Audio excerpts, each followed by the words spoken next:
आपदामपहर्तारं दातारं सर्वसंपदां लोकाभिरामं श्रीरामं भूयो भूयो नमाम्यहम्।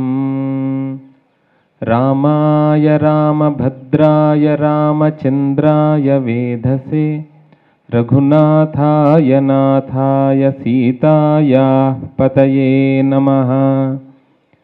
अनिर्वेदश्रियो मूलम् अनिर्वेदः परं सुखम् अनिर्वेदो हि सततं सर्वार्थेषु प्रवर्तकः। नमोऽस्तु रामाय सलक्ष्मणाय देव्यै च तस्यै जनकात्मजायै। नमोऽस्तु रुद्रेन्द्रयमानिलेभ्यो नमोऽस्तु चन्द्रार्कमरुद्गणेभ्यः। व्यासाय विष्णुरूपाय व्यासरूपाय विष्णवे नमो वै ब्रह्मनिधये वासिष्ठाय नमो नमः। జై శ్రీరామ్. అలా గురువుగారు మీ అందరినీ కూడా చాలా విశేషంగా, ఇంతకుముందు పూర్వం ఏది పలకరించినా కూడా వేరే పదం వస్తుండే. ఇలాంటి మహనీయులంతా కూడా ప్రతి ప్రారంభానికి ముందు ఏవో శ్లోకాలు, మాలగా శ్లోకాలు కాకుండా అందరి నోట రామనామం పలకాలని వారు ఉపదేశం చేశారు. ఏష ఆదేశ ఉపదేశమా అన్నట్టు అందరూ గట్టిగా చెప్పండమ్మా, జై శ్రీరామ్, జై శ్రీరామ్. చాలా పరమ పవిత్రమైనటువంటి రోజు.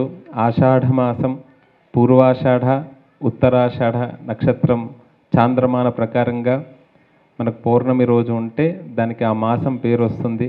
చంద్రుణ్ణి అనుసరించి మన జీవనం అనేటువంటిది జరుగుతుంది. ఒక్కొక్క ప్రాంతంలో ఒక్కొక్క విధానం, బార్హస్పత్యమానమని, సౌరమానమని. అలా ఈ ఆషాఢ పౌర్ణమి, గురు పౌర్ణమి రోజు మన రామభద్ర క్షేత్రంలో విశేషంగా కృష్ణం వందే జగద్గురు, కృష్ణుడికి జగద్గురువు కృష్ణుడు. రామచంద్రస్వామి వారిని కూడా జగద్గురవే నమః అని రామాష్టోత్తర శతనామాల్లో మనం అర్చిస్తూ ఉంటాం. అలాంటి జగద్గురువుల సన్నిధిలో వ్యాస భగవానుడు, అదే విధానంగా విశేషంగా గురువుగారి ఆధ్వర్యంలో మనకు జరిగింది.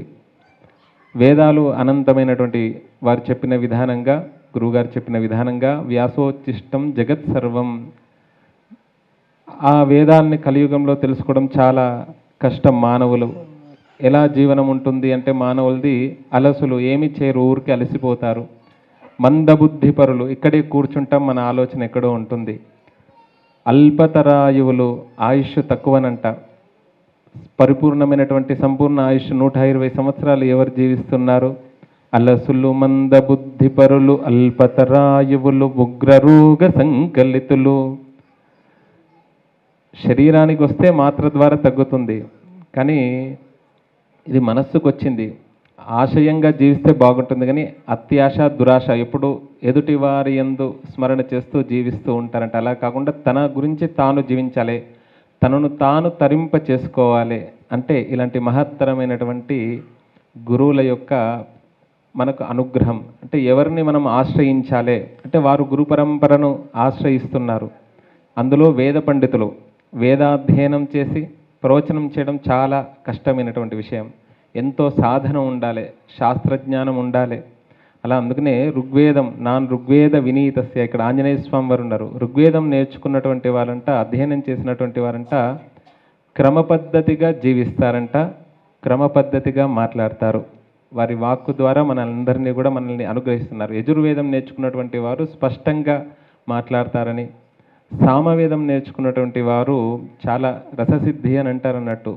అంటే వారు కాదు కర్త, భగవంతుడు చేస్తున్నాడు. నాహంకర్త హరికర్త అంటాం కదా, అలా ఈ కార్యక్రమానికి మనందరికీ కూడా కర్త అయినటువంటి ఆ భగవంతుడు రామభద్ర క్షేత్రం నుండి తప్పకుండా, వారికి ప్రారంభం నుండి మేము అంటే ఒక సోదరుల్లాగా తప్పకుండా సంతోష్ కుమార్ ఘనాపాటి గురువు గారికి, అన్నయ్యకి తప్పకుండా రామభద్ర క్షేత్రం తరఫు నుండి అన్ని వేళలా కూడా మేము ఉంటామని కోరుతూ, ఈ అవకాశం నిజంగా వారు రామభద్ర క్షేత్రంలో, మన రామభద్ర క్షేత్రంలో వారు ఈ గురు పూజా కార్యక్రమాన్ని చేసుకోవడం, మీరంతా కూడా రావడము, మేము కూడా సౌందర్యలహరి పారాయణం చేయడము, ఇక్కడ సహస్రచండీ యాగమైంది.